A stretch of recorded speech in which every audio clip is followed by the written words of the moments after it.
Hello, ladies and gentlemen, and welcome back to another edition of Let It Rip Sports Show. Today's topic, the debacle that is the Sacramento Kings. I mean, long gone are the days of the rivalry between the Los Angeles Lakers and the Sacramento Kings. Back when the Kings had Vlade Divac, Peja Stojakovic, Mike Bibby, Bobby Jackson, Chris Webber, etc., etc., etc. Those days are long gone. What we have now is a utter debacle. Coach George Karl, who got hired in February, is already looking to be replaced by upper management with specifically Coach Calipari of Kentucky. Now, I know Vlade Divac has come out and said, who's a part of upper management, by the way, has said, you know, the reports of us replacing Calipari with, replacing George Karl with John Calipari is totally inaccurate. Yeah, okay. Now, before we get into what the Kings and George Karl should do, let's talk about who's to blame with this whole situation. And you know what the answer is? Both of them. Both Karl and the Kings are to blame for this situation. If you're the Kings, wouldn't the first four questions in the interview, the entry interview, say, hey, how do you feel about DeMarcus Cousins? Hey, how do you feel about DeMarcus Cousins? Hey, how will you implement DeMarcus Cousins into your offense? Hey, what are your thoughts on DeMarcus Cousins? Those should be your first four questions in the entry interview with George Karl. What are you doing, upper management of the Sacramento Kings? He is your best player.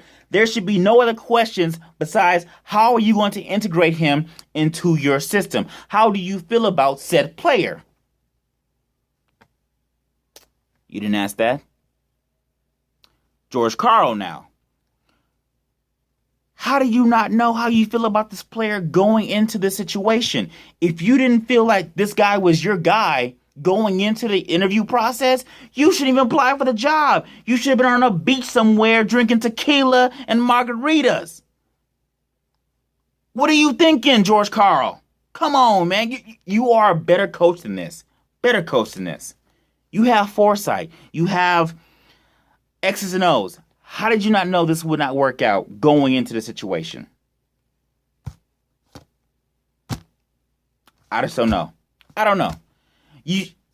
I just feel that both sides should be blamed for this issue. Now, what should you do if you're the Kings? You fire this man. You fire George Karl. You say, hey, if it's not working between you and our all-star player, now mind you, players of this man's talent, DeMarcus Cousins, they don't grow on trees. You know, a guy who can get you 24, 12, and 3. Those guys don't grow on trees. Hell, you can't even get those guys at Walmart. So, who do you pick? The coach or the player who was a rarity? You fire the coach. I'm sorry, George Karl. You got a raw deal in Denver. You got a raw deal. You won Coach of the Year and you got fired in the exact same year. I'm sorry. But guess what?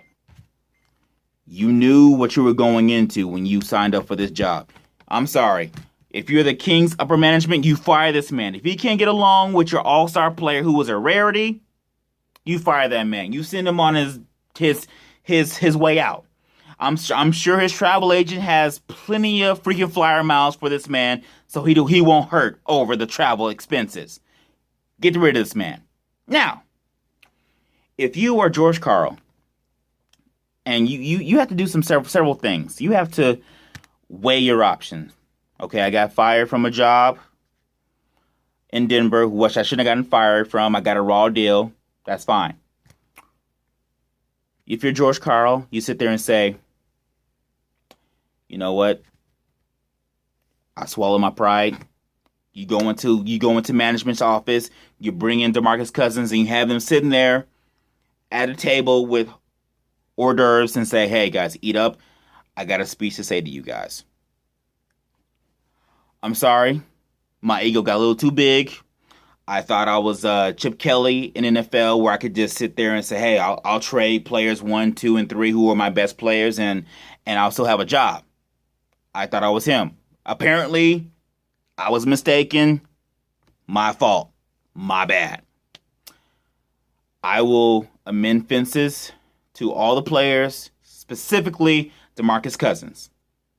I'm sorry, bro. See, can I call you bro? Can I call you bro? Can we get here with you? I'm sorry. I disrespected you. I came in like an authoritative figure, and I didn't really get to know who you were. I'm sorry. I know you had some issues. But guess what? That was my fault for not trying to get on an equal plane with you. Okay? Equal ground. I'm sorry. That's my fault. To make up for that egregious mistake, I got a Ferrari in the back. Do you like Ferraris, by the way? You like Ferraris. Yeah, you like Ferraris. You like Ferraris. It's two-tone, so in the nighttime it's a different color than in the daytime. That's my gift to you. Apologies, my fault. Please, owner, Vlade Divac, don't fire me. I'm sorry. I'm a great coach. I can make this work. Give me the chance. Outside of that, if George Karl doesn't do that, you pack his bags, you send him, say, "Hey, sorry, this can't work." Because a guy like DeMarcus Cousins doesn't come around every 2 or 3 years. You stick with a player who was a rarity. Now, if DeMarcus Cousins was a point guard or a shooting guard, you maybe be able to get away with trading him or saying, "Hey, you know what? Get this guy out of here. Trade him to the Lakers." No. This guy is almost a 7-footer. You don't trade guys like that. You just don't. Not in today's NBA. You don't do that. You just don't do that. So, with that said, the Kings, you have your playbook that I gave you. George Karl, you have the playbook that I gave you. I hope one of you comes to your senses and make the right play. If you're the Kings, you fire this man. George Karl, you get on your knees, get a Ferrari, and say, "Hey, DeMarcus Cousins, I'm sorry. Here's your Ferrari. Upper management, I'm sorry. Thought I was Chip Kelly. Got in my mind. Sorry, my fault. I can correct this." Those are your only two options. So, with that said, ladies and gentlemen, please feel free to agree with me or disagree with me. Leave comments in the comments below. Tell me if you agree with me or if you disagree with me, or if I'm out of my mind, or if there's another option that is available to both these both sides. Feel free to subscribe to my YouTube channel. And as always, until next time, ladies and gentlemen, I'm your host, Eldridge Bell II. Thank you for watching my show.